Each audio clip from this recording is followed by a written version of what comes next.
Anong sasabihin? Hello guys, good evening. So this is Vale Insider again and nagbabalik po ako.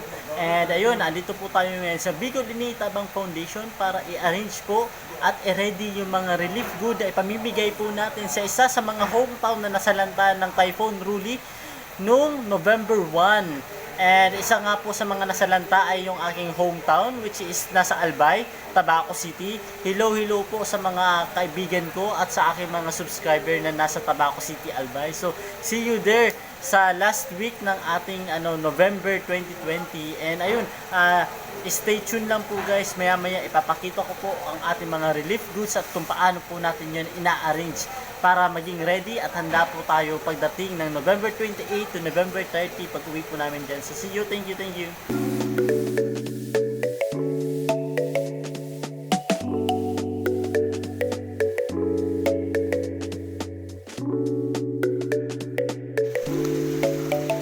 Hello guys, so ito na po yung ating mga relief goods na ipamimigay sa ating Project 1 or Batch 1 ng Bicol Initabang Foundation Project Typhoon Ruli sa Bicol, Tabaco City, Albay. So ayun guys, so ano pa lang yan, preliminary, may mga paparating pa po sa mga susunod na 2 araw. And guys, ito po yung mga kalakip ng ating relief box. Meron pong Lucky Me, meron din pong Safeguard, Colgate, sachet ng kape, even Skyflakes, Chucky, 2 canned boots, Argentina, Youngstown, para sa mga Miswa lovers, tsaka 2 kg ng bigas.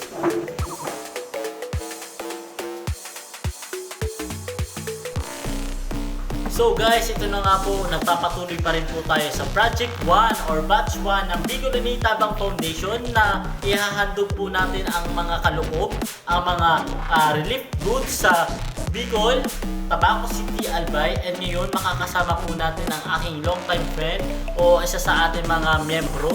Siya po ay si Coordinator Kim and matutunghayan po natin kung ano ang kanyang simpatsya sa ating pamimigay at kung ano ang ibig niyang ipahatid sa inyong mga manunood. So tara guys, kausapin po natin siya. Coordinator Kim. So, i-ano lang natin yung first invite ko lang po sa inyong lahat na sana po makatulong kayo kahit maliit na donation lang po para sa mga sa Bicol na mga nasalanta po. Then, kahit canned food, rice, anything you want po na gusto nyo ibigay sa amin, malaking pasasalamat na po yun para sa Bicol Ini Foundation dahil patuloy po kayong tumutulong sa amin mula pandemya hanggang ngayon. Then, sana po ngayong December maging okay yung Bicol. Then, makaahon sila. Yun lang. And keep safe lang po. Ay, ano pa lang yung reaction mo nung nakita mo yung pagkasalanta ng Bicol nung Typhoon Ruli, November 1? Sobrang, hanggang ngayon kinakalimutan ko po. Talaga? Oo, kasi sobrang unexpected na mangyayari yun na sila mismo ang matatamaan. Na hindi mo aasahan na, uy, ang ganda nito, ang ganda ng tanawin nito. Parang fresh yung air, fresh yung land, fresh lahat. Tapos biglang magiging ganun.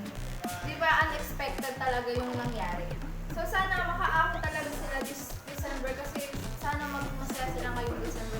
Sa tingin mo, anong mga qualification o mga karakteristik ng mga Bicolano na kailangan nilang palitawin ngayon? Oragon?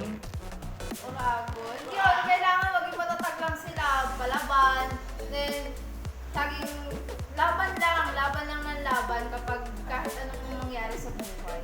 Kung ikaw yung nasalanta, anong unang gagawin mo o anong mga hakbang ang gagawin mo? Siyempre, una, hindi mo naman unexpectable yung mangyayari sa'yo. Siyempre, panghihinaan ka ng loob.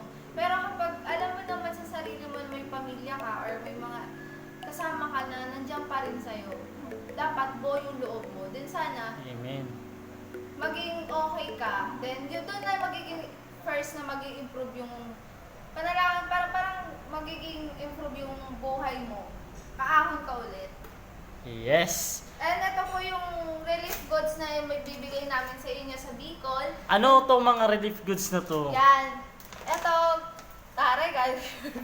Pure gold po. Para niyang pure gold.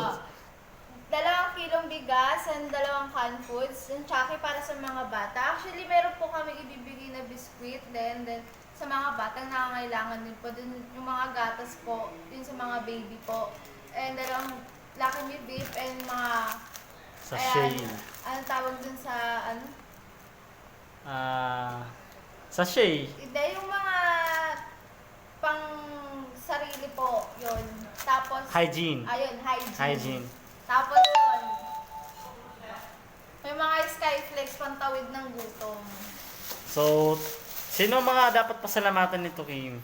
So marami po tayo kaya mga dapat pasalamatan. Isa na po sa mga nag-donate, mga friends ng mga po ng Bicolini. Then, yung mga friends po ng mga Tabang Foundation na tumulong po dito sa amin. Sana po patuloy pa rin kayo tumulong sa amin. Thank you. Thank you po.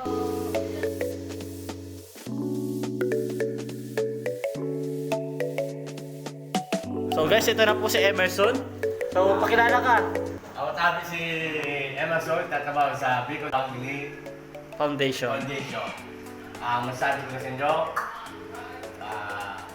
mag-iingat lagi kayo at saka keep and safe. Ito na po ang relief at tabayanin nyo na po. Maghintay na kayo at malapit na ang relief goods nyo po. Anong ini-expect mo sa darating na December? Sana din, masaya sila, ano lang. Wala lang kayo pa masabi, basta God bless at tinitili lagi. Okay. Goods nyo, God bless nyo, I love you all. Ingat po kayo lagi dyan, and keep and safe. Salamat po sa inyo. Thank you, Emerson. So guys, ito po ang isa rin sa aking mga kaibigan, si Dario. And makakapanayan po natin siya. Dario, pakilala ka. Ako nga pala si Dario from Paranaque. Yes. Ngayon, ang masasabi ko lang po doon sa nakakaranas po ng bagyong Rolly. Rolly, okay.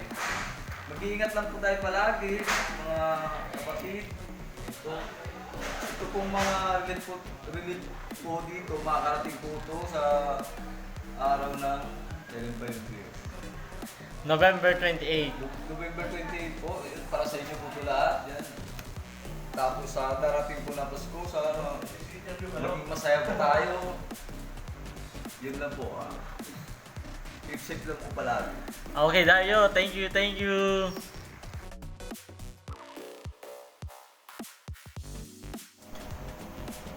So ayun guys, Bale Insider here and narinig po natin yung mga simpatsya ng ating kasamahan patungkol sa nakaraang bagyo na si Typhoon Rolly noong November 1, 2020. And ngayon, naipakita po namin sa inyo ang aming paghahanda with Bicolini Tabang Foundation sa aming first batch ng food relief operation na gagawin sa Tabaco City, Albay para sa mga nasalanta ng bagyo.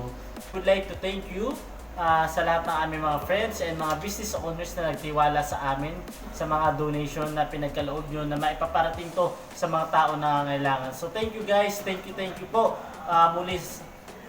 So thank you guys, thank you po mula sa Bicolini Tabang Foundation. Hanggang sa muli, this is Bale Insider, and if nagustuhan niyo po ang video na ito, please don't forget to click the subscribe button and hit the notification bell. Thank you!